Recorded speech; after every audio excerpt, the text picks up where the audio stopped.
Okay, so how old were you when you went to the Democratic National Convention I was downtown? 16 years old. And so, like, what brought you there? How did you decide that you wanted to go downtown for the protests? Like, what got you there?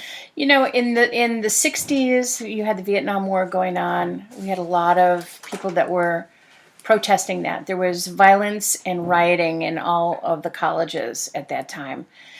Kent State, Ohio State, just to name a few. And we went down for a couple reasons because we were involved in the Students for Democratic Society at the time. And we went down there to, be a part of that. And we also went down because there were great bands there.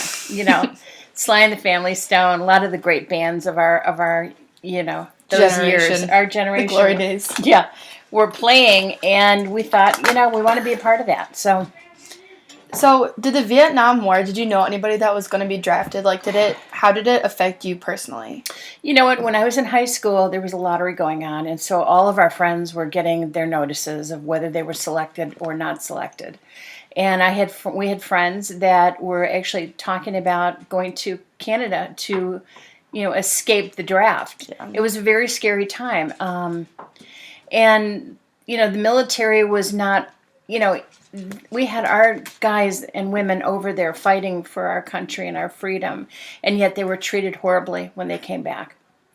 And so we did actually have a friend who enlisted in the Marines and served his time. I think he did a couple tours and actually did come back. And today he's living in the area, and he's a proud member of the military. The vets, yeah.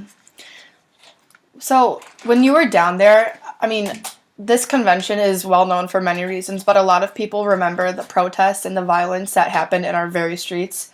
So what did you see? Like, was the violence super prominent? Was it everywhere? Or, like, what kind of happened there? I would say there was lots and lots of people, wall-to-wall people in Grant Park and throughout the downtown Chicago area.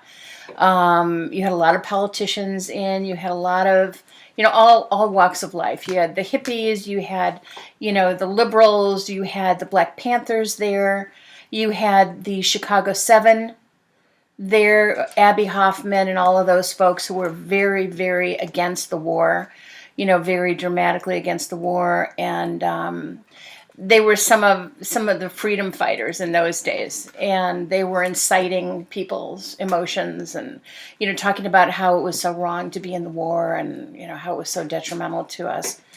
And so I was there with quite a few of my friends, mostly guys, a couple of my girlfriends. And there was, the emotions were high. The police, people were starting to riot and throw things. The police were involved. There was a lot of fighting going on. People were getting arrested. A friend of ours got hit in the head with a bottle. He had to go to the emergency room. So it was a very high emotional time and an important time in our country. Yeah. So you mentioned one of the groups was the Black Panthers. Yes. Right? And I mean, I don't know much about them, but I know they were a pretty radical group. Is there anything you remember about them, or do you think you could explain what they did a little bit, if you remember? I don't, other than they were a very strong presence. They were tough as nails, they were very radical, and they were very anti-establishment. Okay. So they were, encouraging the moment and really getting people's emotions up and trying to make a point that, we're in this war for no reason. We've got our people dying left and right. Why are we doing such a thing? And it was a perfect time because the Democratic National Convention was going on at that time. So it was perfect for the moment. Lots of press, lots of attention. A lot of attention being paid. And then with the violence going on across the country, it was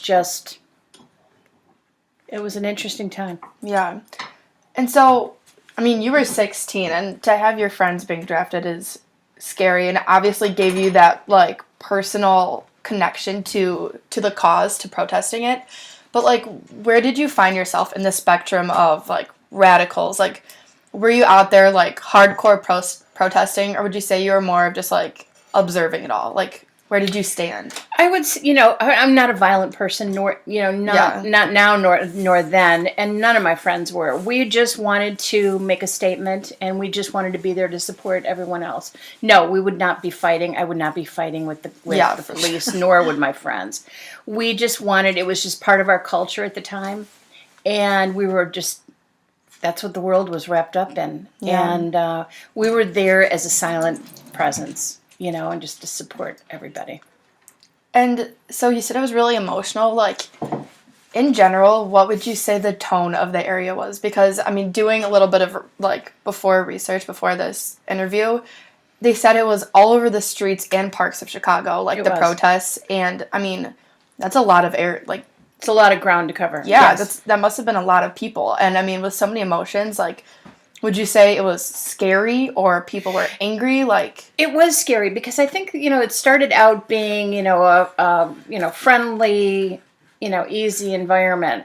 And then the tone changed. The police got involved and the riots starting to escalate and people starting to get hurt. Yeah. So that part was very scary for us. It was a peaceful time, a lot of hippies, a lot of peace, love, and, no war, anti-war. And to be in the middle of that, we were right in the middle of Grant Park when this was all going on. And it's a little daunting. Our friend got injured, as I said, people were wall to wall, and you had just a lot of anger starting to happen. And, the outcome was people were there for a lot of different reasons. But those were the 60s. Yeah. So when the convention ended, and I believe it was 3 days, right? I think it was the 26th to the 29th. I'm not sure about August, what month. Yeah, August. And so when it ended, what would you say? Were people satisfied? Like, what was the outcome of the convention, if you remember?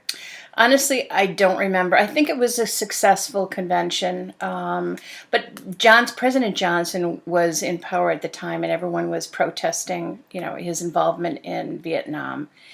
And so I think, at the end of the day, people got their feelings out there and conveyed their, just by being there, being present and supporting that. At the end, I can't remember. Yeah. Well, thank you for letting me interview you, doll.